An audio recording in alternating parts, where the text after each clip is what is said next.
আমার পীর বাঙ্গাল নসিহত করলেন, বাচ্চা এক নসিহত শুনলো, একটা নসিহত শুনে নাও। আমি বললাম মুনি ফরমা দিজিয়ে। তখন বলতে লাগলেন, শেখ সাদির একটা নসিহত নাও। তুমি যখন নতুন কোনো গ্রামে যাবে, তখন সেই গ্রামের কুকুরগুলো চিৎকার চেঁচামেচি করবে। তো যখন ওরা চিল্লাবে, তুমি যদি পিছনে কুকুর দেখতে যাও, তোমার আসল গন্তব্যে পৌঁছতে পারবে না। তো তোমার দায়িত্ব কি?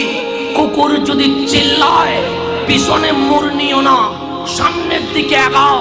তো সেই নসিহতকে সামনে রেখে আমার গাউসে জামান আল্লামা তাইয়্যিব শাহ বাবাজী বাংলার জমিনে যখন জুলুস দিয়েছিল, অনেক কুত্তা চিল্লায়া ছিল, আমার গাউসে জামান তাকায় নাই, সামনের দিকে গিয়েছে বলে আজ বিশ্বে জশ্নে জুলুস প্রতিষ্ঠা হয়ে গেছে।